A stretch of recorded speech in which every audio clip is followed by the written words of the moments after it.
Let the climbing begin.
Wow.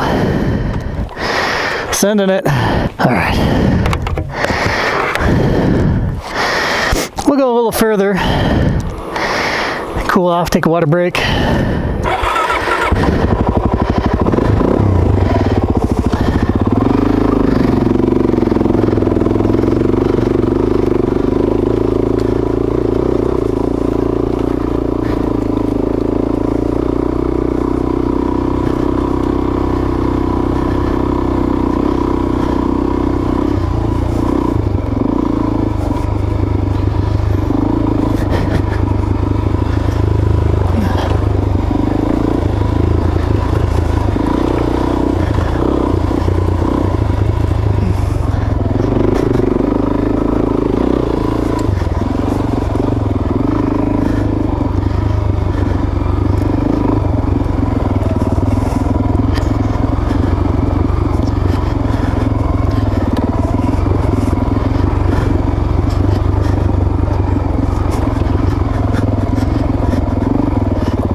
DRZ does pretty well, but I've got one major switchback to go up, and it includes some gnarly roots to climb up, so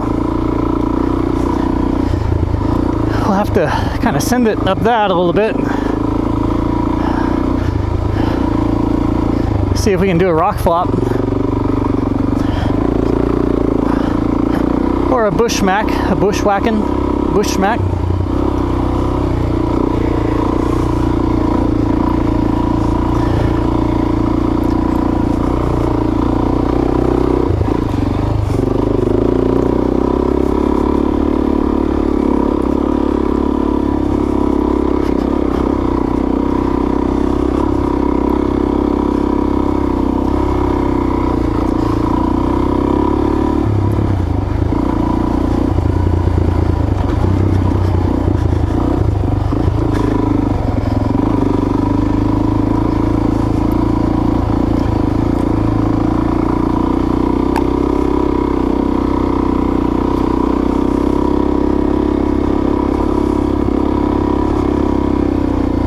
definitely feels good in the shade. It's a lot different from being in the sun, obviously, but on the backside of this mountain, it had me in the sun, and I'm like, I don't know about this. I don't think it's a smart decision to continue on into the sun.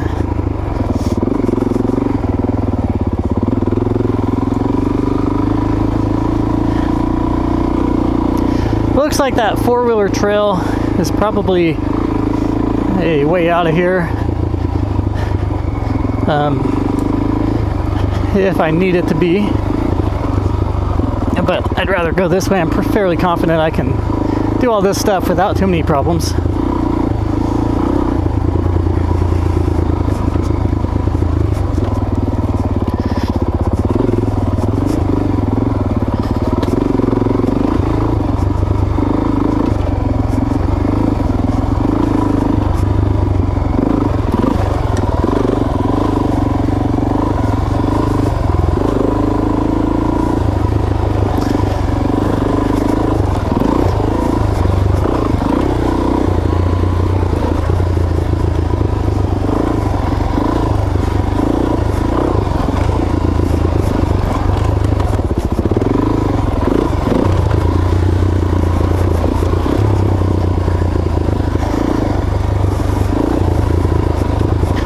I haven't seen too many opportunities to fly the drone. That's one thing that kind of sucks about this deep wood stuff.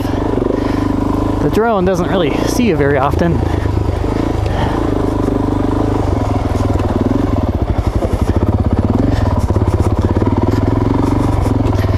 It needs to be able to have a consistent lock, visual lock, in order to give you a good video. It can do GPS as well, but it tends to just wander around quite a bit when it's doing GPS. So generally you can kind of tell how steep a switchback is by how rough it is. Looks like, if it looks like riders have chewed it up, it's probably a wheel spinner.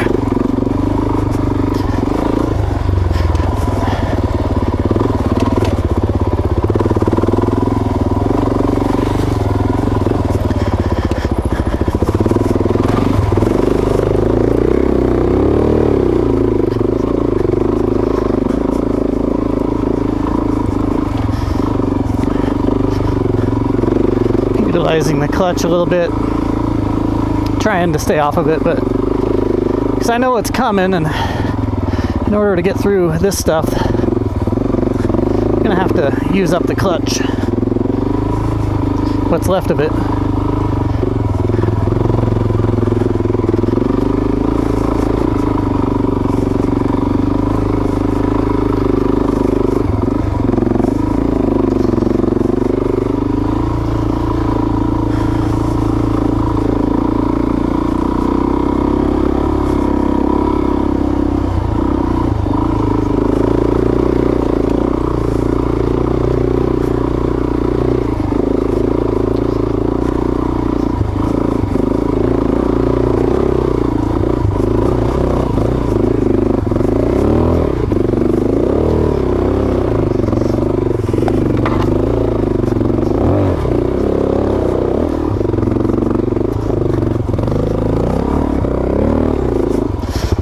Let's let the bike cool down. This is gnarly stuff for a DRZ400S. The 400E model has shorter ratio gearing, and this one actually has great gearing stock, but it just won't do highway speed. So I would love it if this bike had a 6-speed transmission as opposed to the 5-speed. If that were the case, it'd be the perfect dual sport in my opinion, because then I would have a first gear to drop down into. I wouldn't have to use the clutch so much, but as is, getting up this stuff, you really got to use the clutch. Almost to the entrance of the trail where I came in at this point. So we might try the other side of it as well. There's another trail going off of that, so we Might try to go left next time and see what's over there after a quick break. See how the bike does.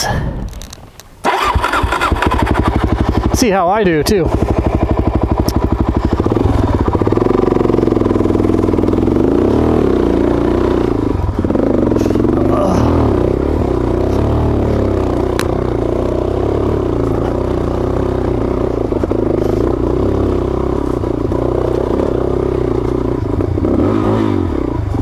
Come on now.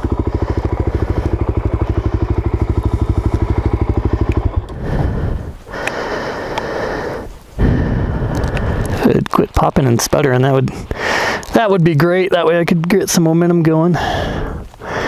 Seems to be running a little lean.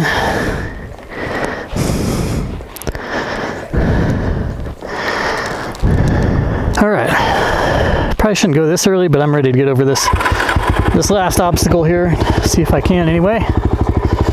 See if there's a good line.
like to do is step back and kind of assess the whole situation.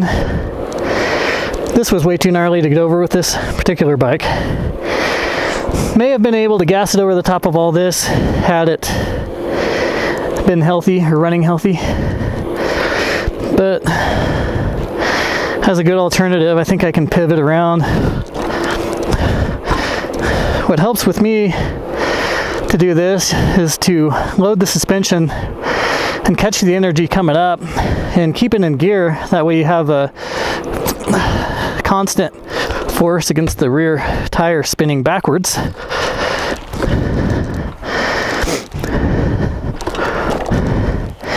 And this situation looks a lot less brutal suddenly. As long as it starts.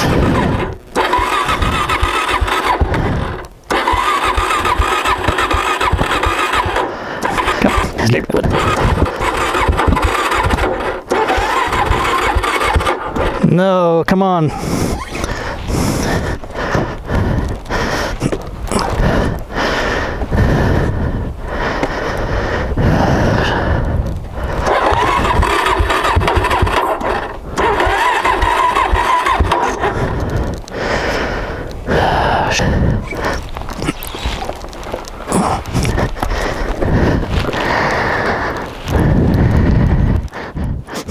Okay, well, I'm not going to do this again, going up this, so it would be nice to have motorcycle power to get up this part. That battery died so quick.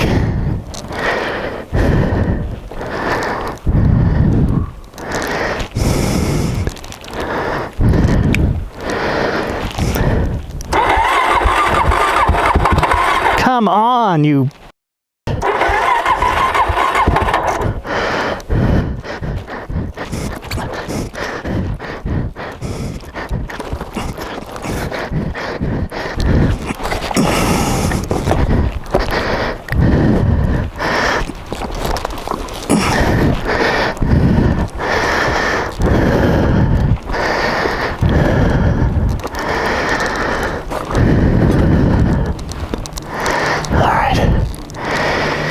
Got up that with a 1/4 horsepower.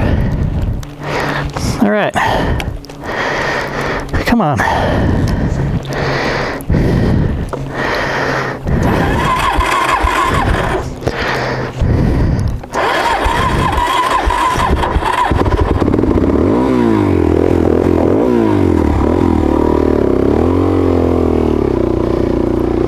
Okay.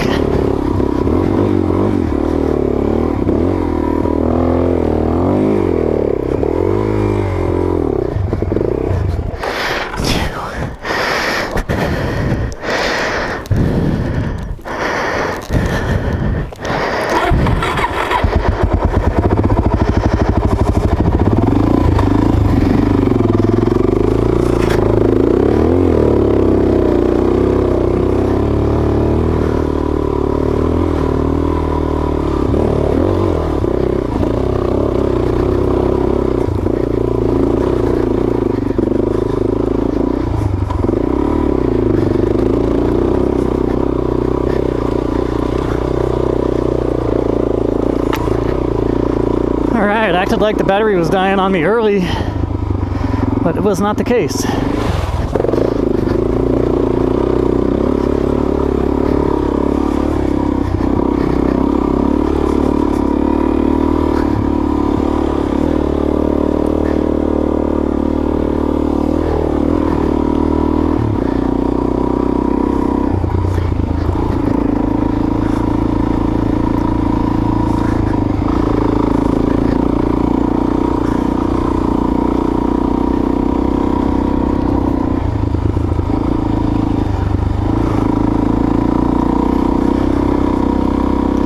Well, I had my share of struggle today for sure.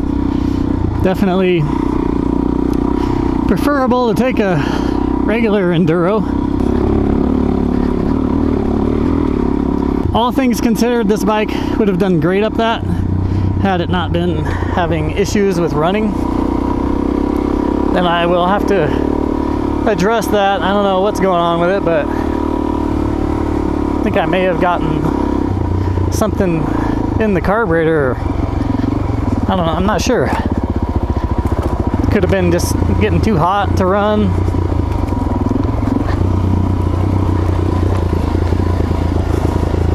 Which I highly doubt, because it's been doing it since I left camp, so.